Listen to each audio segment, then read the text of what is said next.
Hey, I'm Lindsay Lyman. I worked almost 12 years at Amazon and saw so many brilliant and successful overachievers burn themselves out and leave their jobs because they're so stressed and anxious. But guess what? Having a successful career does not have to be at the expense of your mental sanity and personal time. There's an easier way, and I can show you how. Let's do this. Hey, y'all. I know you're dying for an update on the Brandi Carlile concert. You guys, it was amazing. Like, I can't even put it into words. I really hope some of you were there. And if not, Brandi usually does a gig at the Gorge in George Washington every June or July-ish. Look for it and do whatever you can and go. It was incredible. She sounded amazing. It was the perfect weather. Sometimes it's really hot or really cold, and it wasn't either of those things. The crowd was amazing and kind and polite and fun. And she brought out Sarah McLachlan. She brought out Annie Lennox. It was so good. I went with my sisters and friends.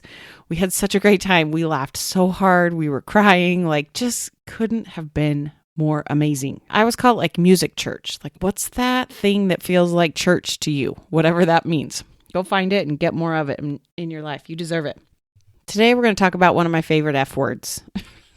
I have a few of them, but failure is definitely a big one because that term kind of has a bad rap. I keep thinking I need to rebrand failure, but maybe that'll come in the future. But a friend of mine asked me to come and present just a quick little informational portion of her organization's All Hands. And I wanted to share this message with you all today because I got a lot of really positive feedback and people saying this was great and what they wanted to hear. So I thought, why not share it with you all, some of my favorite podcast listeners? So when we think about failure, there's kind of three key areas I think it's important to focus on. One is, as we're trying to fail, we want to fail fast. In one of the shareholder letters, Jeff Bezos talks essentially about a concept of once you're 70% to someplace, you should be going and taking action and moving forward. Because ultimately, closing that gap of that remaining 30, 20, 10%, whatever it is, isn't going to give you as much information as quickly as if you just went and did it and looked at the data and figured it out and moved forward. I kind of think of this in terms of when I watch TV, it's usually at the end of the night before I go to bed. And usually by the time I'm watching TV, I kind of have told myself it's my bedtime and I should be asleep, but I want to watch a show. So my time to pick a show is really short. If I scroll through and look at all of my options and focus on trying to find just that perfect show, that really good one that I really want to watch, I end up running out of time and don't have time to watch TV because I really do have to go to bed.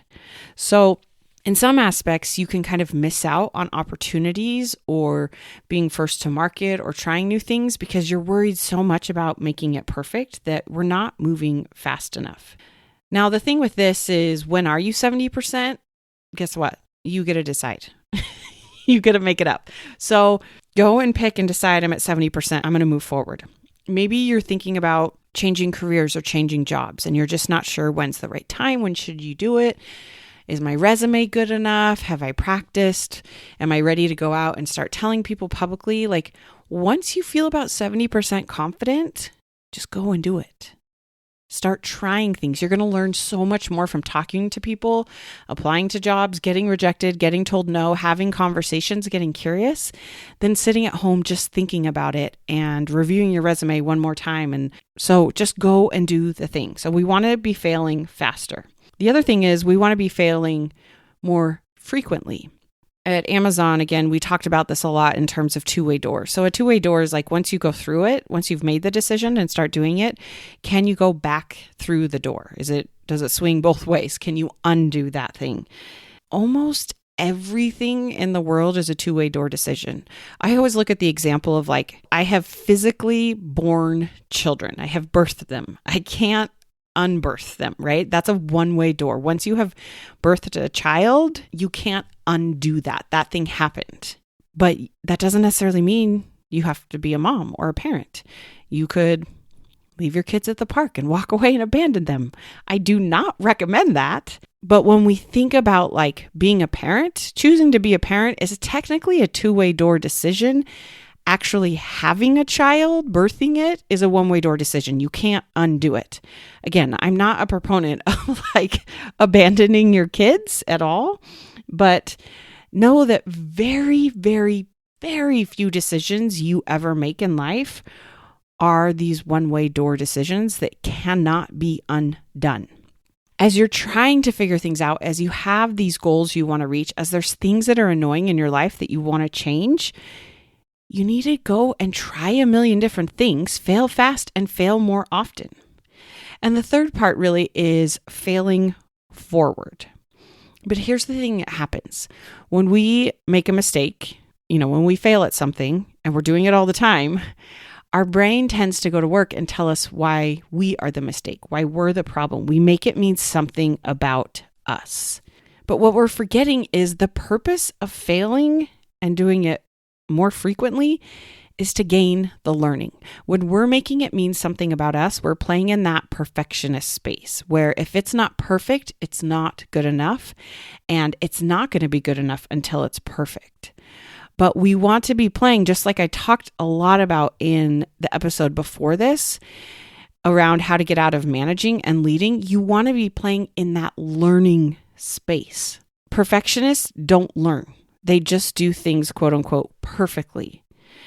The whole purpose of failing is to learn, is to figure something out, is to change something, is to do something you've never done before. I used to see this a lot at work where in our monthly business reviews, we would kind of bridge gaps or changes in metrics. So if the metric went up or down, we would build a bridge to kind of identify what were the key things that changed that impacted that metric.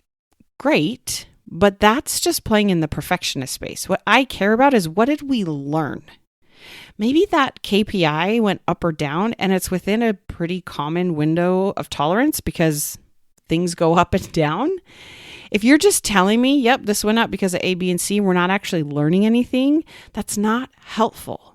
What we want to know is stop bridging the gap and start focusing on the learning. That's how you fail forward. Failing flat is just bridging the gap to try to make yourself feel good and justify why what you did was okay. We do it at times, it's fine, but when we really want to fail forward, you're obsessing over the learning, not necessarily bridging the gap. Okay, these are great and handy, and I recommend these 3 things all the time, but I also want to be a little bit real here in it's easier said than done.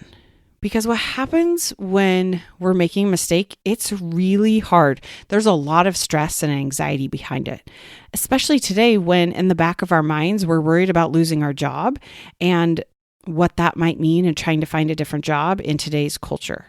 There's a lot of these extra unspoken or sometimes spoken stresses that make it feel like it's not safe. It's not a good idea to be, quote unquote, failing. We need to do it right. We need to be a good performer. We need to be over-delivering so that we keep our job. I'm not going to dive into all of that today because there's a lot there that we could unpack. But what I do want to tell you is here's kind of 3 things I would offer to you to try. If it makes sense that you need to be failing more, you don't feel emotionally safe to go and do it. Okay. The first thing I want you to acknowledge, if you don't feel like you're in a place where you have room and it's okay for you to make mistakes and fail, you got to acknowledge, what are you feeling? Is it stress? Is it uncertainty? Is it doubt? Is it worry? Doesn't matter what it is, but identify what it is, because what you've got to know is that's a biological thing happening in your body. It's why we can say yeah, I understand I'm not going to get fired if I don't know the answer to a question I get asked in the meeting, but physically it feels terrifying. It feels horrible. It gives us a stomach ache. It makes us sweaty. It makes our heart race because you're having a biological reaction. So you can't solve a biological challenge cognitively. So you can't think your way out of this. You can't change your story, change your thought, look at it a different way when you're having a physiological response to something. Okay. So if you're feeling that stress or anxious or uncertain or not safe, it's okay. Acknowledge that you're having a biological response to life. Congrats, you're human. this is a good thing. What you want to do in that scenario is I would recommend doing what's called the physiological sigh. I'll link to a really good YouTube video by Andrew Huberman kind of explaining this in more detail, but you essentially take 2 deep breaths in through your nose and 1 longer breath out through your mouth. So it goes. This is literally helping calm your nervous system. Again, we're trying to help bring our biology to a safe place. We know cognitively when we make a mistake, it's going to be okay. We've got to help our body feel safe and like it's okay as well. And the physiological sigh, I love it. You can do it in front of people. You can do it on a conference call. You can do it by yourself. It doesn't matter. But do that 2 or 3 times, hundreds of times a day to help you relieve some of that anxiety and stress and pressure that you're feeling. The other reason it's really hard for us to go out and fail is it doesn't feel familiar, making mistakes. I see this a lot as I worked with a lot of insecure overachievers. A lot of us have been successful. We don't have these big, huge, giant failures. We are the perfectionists. We are the ones that work the crazy hours. We get it done and we do it usually pretty well. And so that feeling of it not going well is so unfamiliar. Your brain and your body intensify it because to your body, an unfamiliar feeling is dangerous. If it doesn't know what to expect, your brain sees that as potentially dangerous. This is why we're terrible at accepting compliments. Because when someone says something nice to you, we're not used to feeling proud. And so we kind of shove it away and reject it. So what I would offer to you to do is go and fail on purpose for the entire purpose of learning how to feel familiar with what failure feels like to you, where it feels in your body.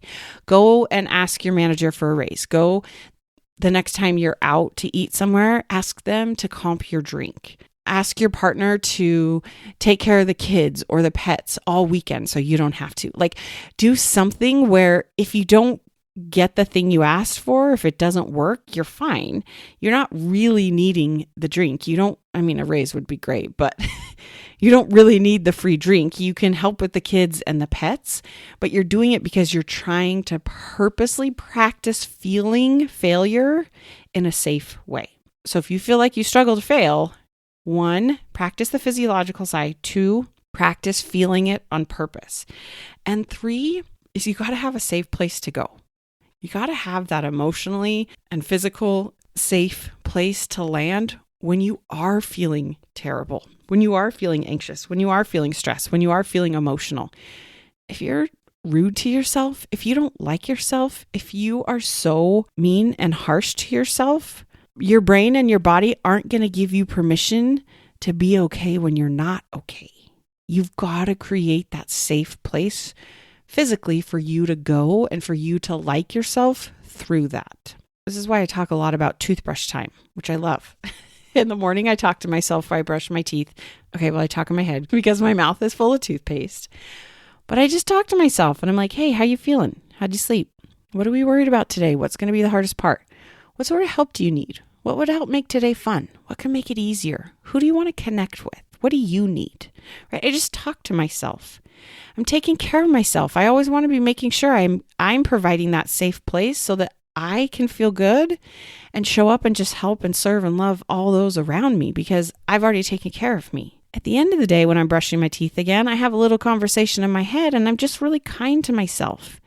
And I thank myself for things and I talk to myself about what was hard and what I didn't handle very well and what I want to try next time and why that bothered me and what I'm struggling with. Like, I just take care of myself. I'm always trying to be soft with myself to make sure I am a safe place to land for myself. So we all know we should be failing faster, more frequently, and do it in a way that we're learning.